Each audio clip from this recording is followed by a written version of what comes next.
Baik murid-murid yang dikasihi sekalian, pada hari ini kita akan belajar dalam bahagian sirah, iaitu sejarah Nabi Muhammad SAW di bawah tajuk Janji Setia Penduduk Yasrib. Janji Setia Penduduk Yasrib.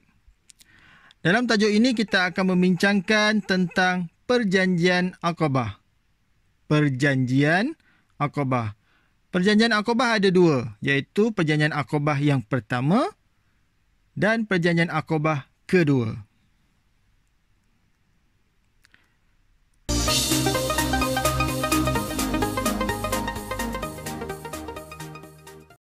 Assalamualaikum warahmatullahi wabarakatuh. Apa khabar murid-murid yang cikgu kasih sekalian? Cikgu doakan murid-murid berada dalam keadaan yang sihat, ceria bersama keluarga. Dah sedia dah nak belajar? Kalau dah sedia cakap apa? Ya, saya dah sedia. Baik, sebelum kita meneruskan pembelajaran, cikgu akan terangkan objektif pembelajaran kita pada hari ini. Yang pertama, murid-murid dapat memahami latar belakang masyarakat Yasrib. Yang kedua, murid-murid dapat memahami dan menyebut isi Perjanjian Aqabah pertama dan isi Perjanjian Aqabah yang kedua. Baik, sebelum cikgu menerangkan tentang Perjanjian Aqabah yang pertama dan yang kedua, cikgu akan terangkan serba sedikit latar belakang masyarakat Yasrib. Latar belakang masyarakat Yasrib. Yasrib kini dikenali sebagai Madinah.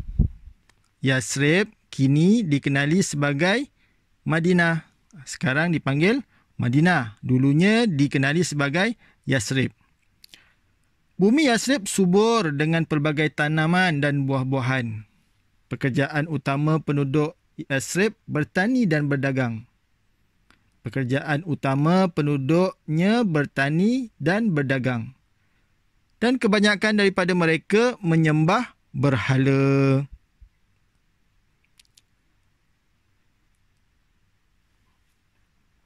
Penduduk Yasrib terdiri daripada pelbagai kabilah. Antaranya kaum Aus, Khazraj dan beberapa puak Yahudi seperti Bani Nadir, Qainuqa dan Bani Quraizah. Ya murid-murid, di negeri Yasrib ada beberapa kaum. Antaranya adalah Aus, Khazraj dan 3 puak Yahudi iaitu Bani Nadir, Qainuqa dan Bani Quraizah. Kita ulang sekali lagi. Ada 5 kaum di Yasrib pada ketika itu iaitu Aus, Khazraj, Bani Nadir, Qainuqa dan Bani Quraizah. Mereka sering bersengketa dan berperang. Mereka ni kelima-lima kaum tadilah. Mereka sering bersengketa dan berperang. Kaum Yahudi mendakwa Nabi terakhir akan lahir dalam kalangan mereka. Sebab itulah mereka berperang, kerana mereka mendakwa yang mana ada Nabi terakhir yang akan lahir dalam kalangan mereka. Disebabkan dakwaan tersebut, penduduk Yasrib ternanti-nanti kemunculan Nabi tersebut. Jadi, pada tahun ke-11 kenabian, seramai 6 orang lelaki dari Yasrib datang menunaikan haji dan memeluk Islam. Pada tahun ke-11 kenabian, ada 6 orang lelaki dari Yasrib datang ke Mekah menunaikan haji, berjumpa Rasulullah SAW dan memeluk Islam. Mereka ini berjanji menyebarkan ajaran Islam di Yasrib dan kembali bertemu Nabi Muhammad SAW pada musim haji tahun berikutnya. Mereka dah jumpa Nabi, kemudian mereka berjanji akan sebarkan Islam di Yasrib dan tahun depan akan datang balik. Datang balik pada musim haji.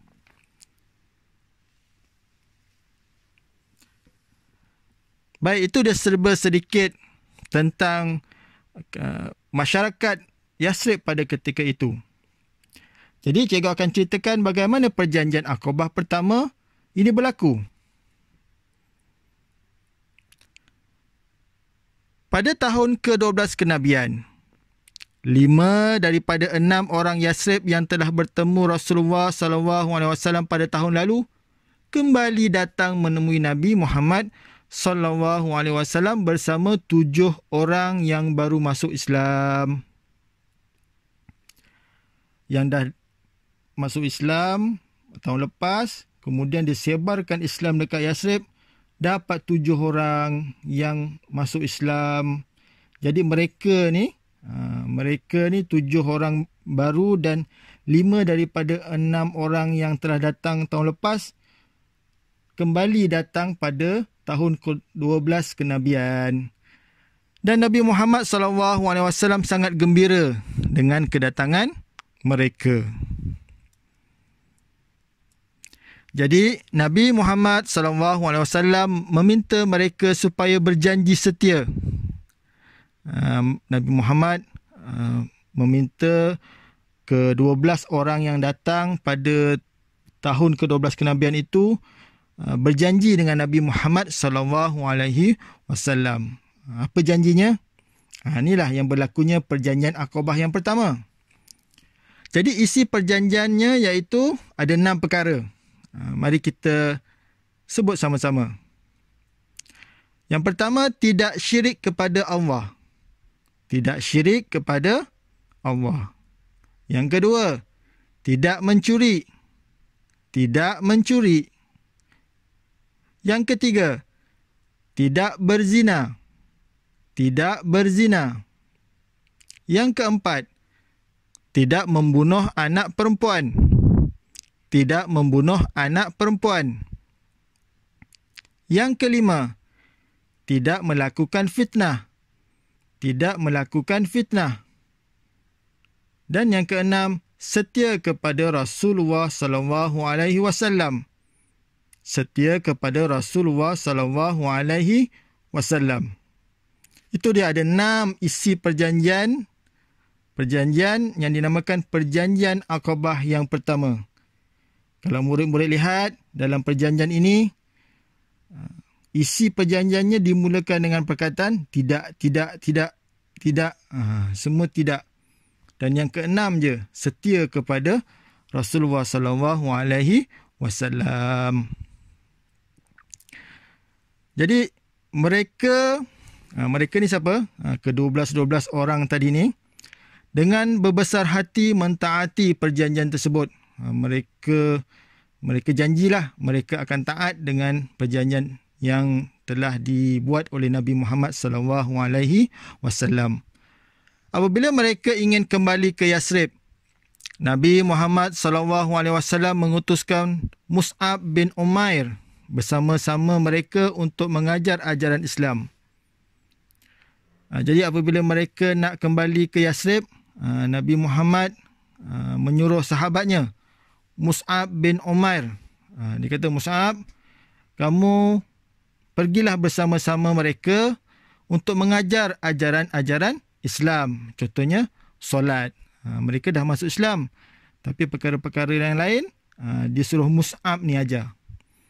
Itu dia strategi Nabi Muhammad SAW dalam mengembangkan agama Islam.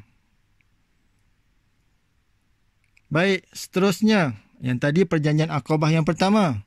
Sekarang ni cikgu nak terangkan tentang perjanjian Aqabah yang kedua. Dia adalah rentetan daripada perjanjian Aqabah yang pertama.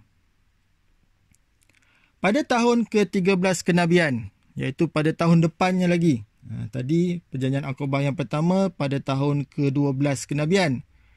Yang ini berlaku pada tahun ke-13 kenabian. Sebanyak 70 orang daripada Yasrib termasuk 2 orang wanita telah datang bertemu Rasulullah SAW.